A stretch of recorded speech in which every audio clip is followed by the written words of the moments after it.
Radio Rayuela. Veredas de encuentros, Proyectos. intercambios, Cielos de utopías. sueños. Deseos.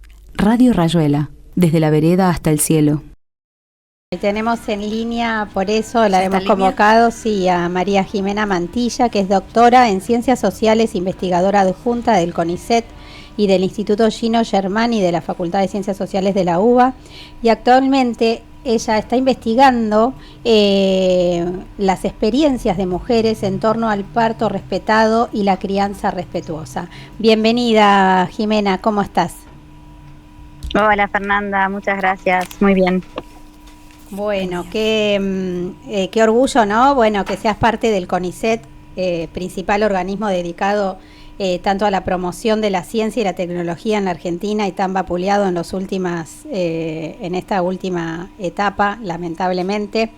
Yo quiero recordarle a los oyentes que el CONICET se desarrolla en 4 grandes áreas de conocimiento, que son las ciencias agrarias, de ingeniería y de materiales, de ciencias biológicas y de salud, de ciencias exactas y naturales, y las ciencias sociales y humanidades, que es donde estás vos como investigadora y te desarrollas vos como investigadora. ¿Es así, no?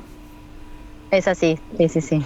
Sí, el CONICET tiene, bueno, como nombraste, y en el área de ciencias sociales, lo que generalmente las investigaciones, que son por supuesto de distintas temáticas, tienen siempre, bueno, de alguna u otra manera, un correlato con las políticas públicas. Por supuesto esto no está articulado de antemano, pero sí es cierto que hay una vocación de implementación e intervención de las distintas investigaciones. Claro, y exactamente. Y vos en este momento, antes de entrar en el tema de tu investigación, y más desde no lo político partidario, sino hablando políticamente de lo que está sucediendo en este contexto, ¿cómo describís la situación actual del CONICET, no? Bueno, la situación es lamentable. Imagínate que cerraron los subsidios a los proyectos de investigación. Por otra parte, bueno, a nivel salarial, tenemos un atraso salarial de un año como mínimo. Al mismo tiempo, la incertidumbre sobre lo que va a suceder con la fuente de trabajo, más allá del salario. Entonces, por supuesto que esto afecta el funcionamiento de las investigaciones, sobre todo en otras áreas, tal vez aún más profundamente, porque no hay plata para equipos, para el desarrollo de los proyectos. Bueno, y además del estado anímico y preocupante concretamente sobre la fuente de trabajo. Así Sí. que la situación es bastante complicada. Bueno, hola, ¿qué tal? ¿Cómo estás? Jimena María es mi nombre. Hola, ¿qué tal, María? Mucho gusto. Mucho gusto. Bueno, también te quería hacer una pregunta, pero medio que ya la respondiste, de cuáles son las dificultades que enfrenta la institución y bueno, qué recursos implementa, algún tipo de estrategia para sostener los proyectos en esta coyuntura.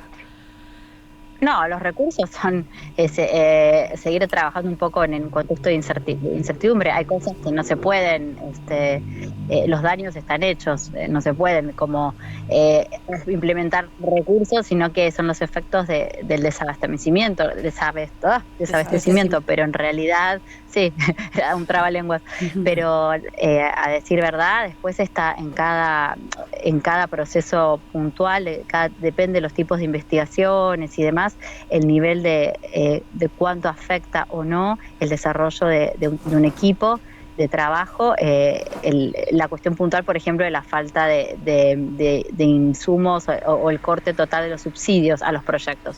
Bien, eso en cuanto a la... Sí, decime. Disculpa que te interrumpí. No, perdón. No, está bien.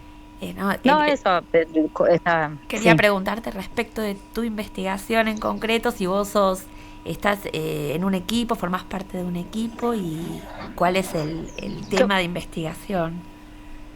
Sí, yo formo parte del área de salud y población del Instituto Gino Germani, que tiene ya una trayectoria gigantesca en torno a temas de salud pública, de implementación, de salud desde una perspectiva cualitativa, bueno, de diversidad de temas y distintos como equipos que conforman el área de salud mental.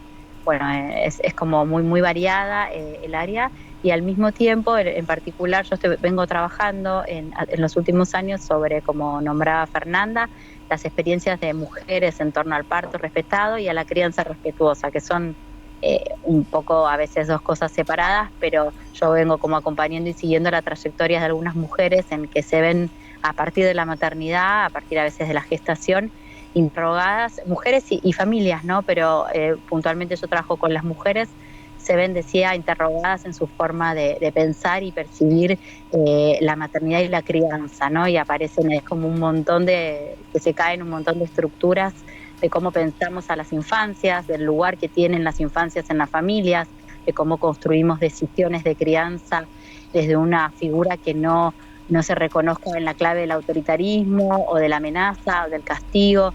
La crianza es una de las áreas sociales que menos tenemos como conversadas en términos públicos, que menos tenemos como puesto el foco en deconstruir la cantidad inmensa de problemas que tenemos en torno a cómo criar de forma respetuosa.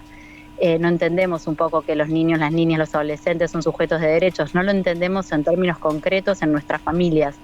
Entonces a mí me apasiona y me interesa muchísimo aprender y conocer experiencias de crianza respetuosa, formas de llevarlas a cabo, entrevisto a especialistas y familias concretas, y al mismo tiempo en relación al parto estuve trabajando, acompañando y siguiendo mujeres que tienen la experiencia o que buscan la experiencia de parir de forma elegida en primer lugar, elegir cómo quieren parir y al mismo tiempo que siga un poco, como decían antes ustedes, los lineamientos de la ley, ¿no? O sea, que se haga efectivo los derechos que tenemos ya requete contra asignados, ¿no? Requete contra ya luchados.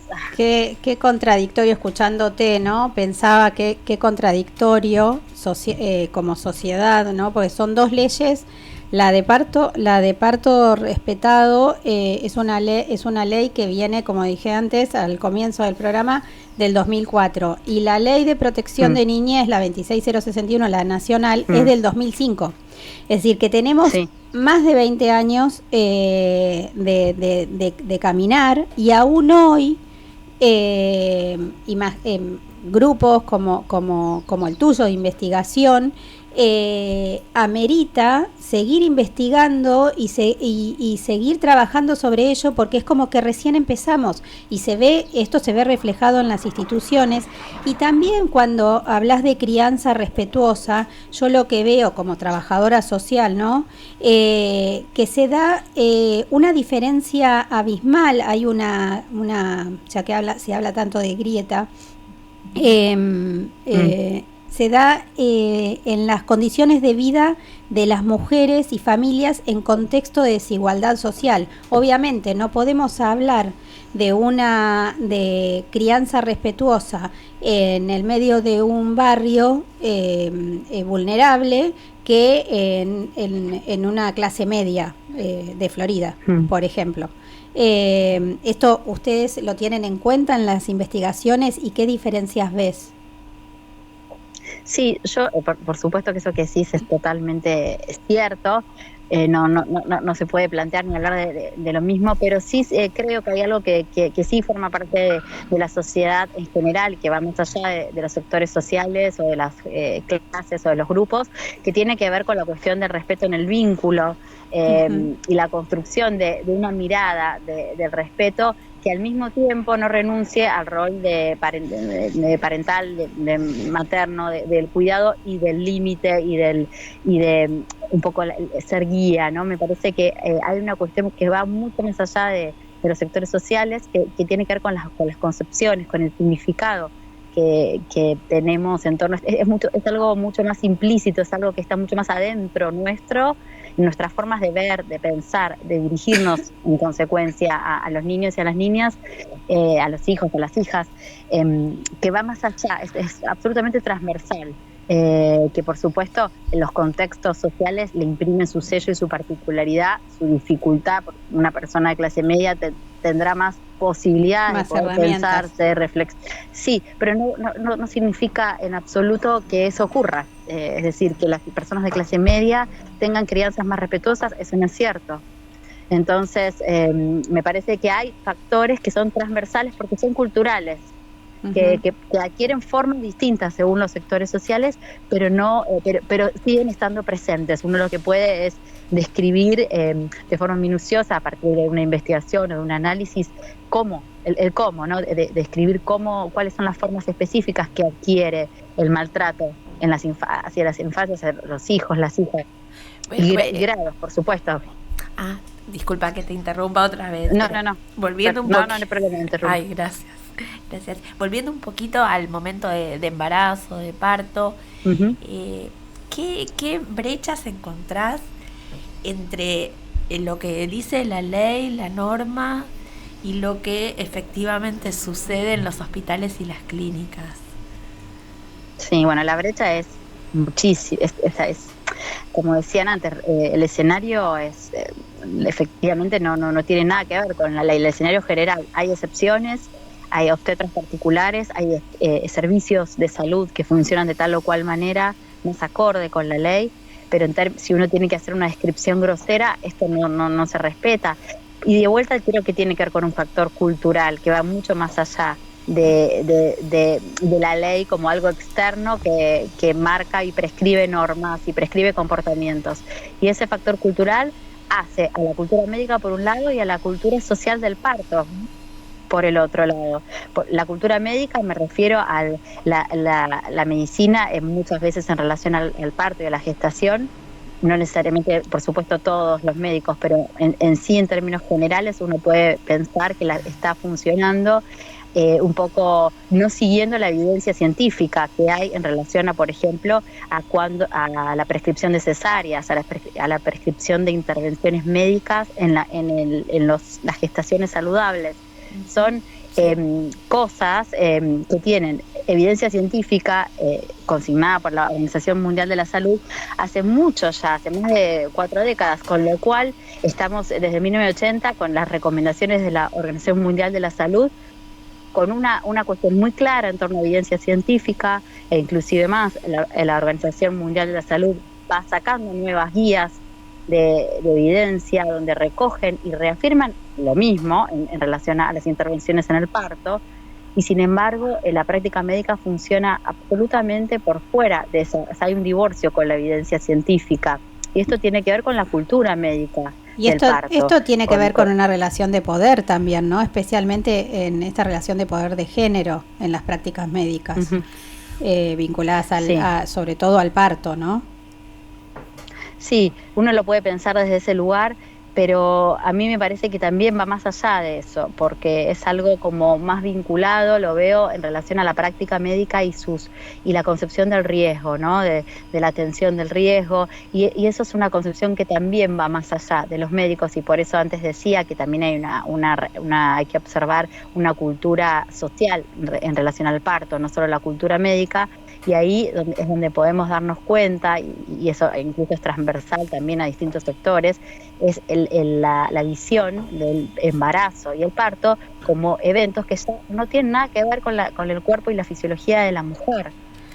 Esa visión de eventos de riesgo. A mí me llamó la atención que en la ley, gracias, en la ley hacen hincapié en tratar a la mujer embarazada como una persona sana, cuando realmente, o sea, la gran mayoría de las embarazadas son mujeres sanas, y sin embargo muchas veces a mí, por ejemplo, que quedé embarazada a los 39 años, me trataban de madre añosa.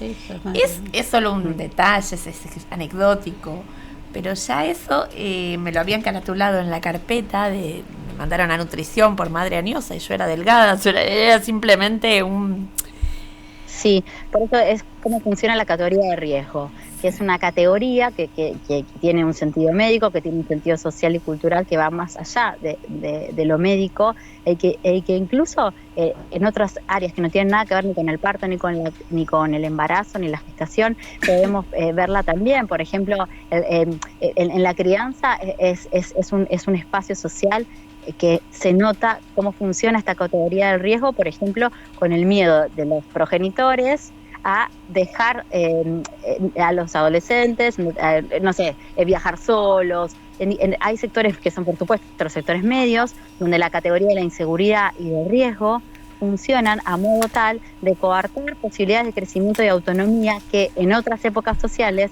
no estaban tan contaminadas con la categoría del riesgo. Sí, es verdad. Entonces, pero quizás tiene que ver uno, con lo que nos sucede social, con los riesgos. Te lo digo desde lo personal, como madre de un adolescente, ¿no? Yo tengo un hijo de 27 años y un hijo de 15.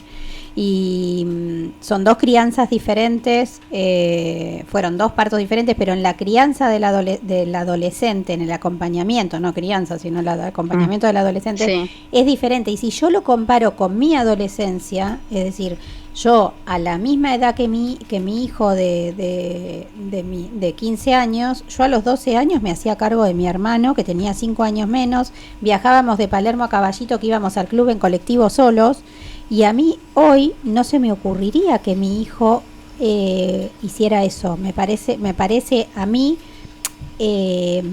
como que es imposible, no me entra en la cabeza, es como que yo lo pongo en riesgo.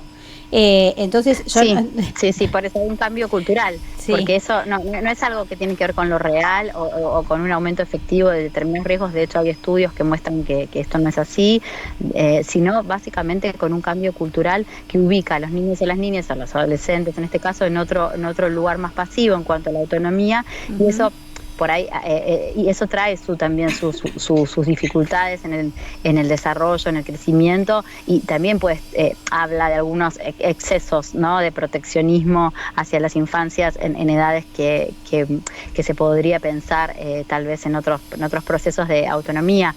Es una cuestión más cultural que en todo caso real en cuanto a riesgo, a un aumento de riesgos. Pero volviendo al tema del parto y la gestación y es efectivamente esto del riesgo nos está como tomando como cultura en distintos ámbitos. Por eso traía también lo de los adolescentes y la crianza, no tiene nada que ver, para mostrar un poco cómo en realidad es una categoría simbólica que construye significados en diversos ámbitos sociales. El del parto es uno, y entonces la situación de los partos. Yo me acuerdo que haciendo trabajo de campo, un obstetra me decía, bueno, cuanto más mujeres demanden el parto respetado, que sepan de las intervenciones, pidan que no, bueno, vamos a cambiar más. Como ponían la mujer la responsabilidad de cambiar de los obstetras. Por supuesto que eso no es así, la responsabilidad no es de las mujeres, pero sí es cierto que es un movimiento social, y así como el movimiento por la humanización del parto y la ley de violencia obstétrica trajeron y pusieron sobre la mesa en la discusión pública un montón de temáticas vinculadas a los derechos de las mujeres en relación a sus propios cuerpos. También es cierto que toda esta mirada de la gestación como algo que no tiene que ver conmigo, como si le ocurriera a alguien que lo va a resolver un médico, esta mirada de externalización de la gestación, esta mirada del parto como un evento no fisiológico, es una mirada cultural. Y entonces también interviene. De ahí tenemos la situación de un montón de personas gestantes que tienen pánico a parir, ¿no es cierto? Sí. Porque no hay una historia que nos antecede como cultura de mujeres que pariendo, ni abuela, lo mismo con respecto al amamantamiento. Independientemente que al mismo tiempo el derecho a elegir una cesárea, inclusive que en términos de salud pública no es la mejor opción, porque también hay un bebé en juego, pero sin embargo que las mujeres podamos decidir electivamente una cesárea por un montón de razones propias es válido, porque eso es lo que contempla la ley, pero no implica que atrás de nuestra situación y nuestras elecciones está en juego distintas miradas del riesgo, del miedo, de una pérdida de una cadena de una historia, ¿no?, en relación a los partos, de una historia que nos antecede, una historia cultural, ¿no? Entonces me parece que ahí confluye también con la mirada de los médicos y el no cumplimiento de la ley al final de cuentas. Jime, y hablando es decir, desde tu propio pensamiento, ¿no?, desde tu propio criterio, cuando hablamos, bueno, mujeres, obviamente una mujer que se embaraza es una mujer sana, o al menos se entiende eso. ¿Qué pensás de las casas de parto? Bueno, ¿estudiaron ustedes casas de parto? Porque hay algunas experiencias en el mundo. Sí, no conozco en términos más generales que en profundidad. Ujú. Y te puedo responder en términos generales. Me parece que es una forma que es la forma, ¿no? De por ahí, incluso acá en Buenos Aires hay algunos servicios de salud que tienen aspectos parecidos, como a las casas de parto, y sí, coincido, o sea creo efectivamente es la forma de poder construir una alternativa que no sea necesariamente la domiciliaria, que no sea la hospitalaria, que plantea ya el parto en términos como un evento de riesgo médico, y al mismo tiempo tenga como el cuidado y esté sistematizado como también como parte de la salud y desde el equipo de salud. Así que no te puedo profundizar porque no conozco en detalle. Ujú. Y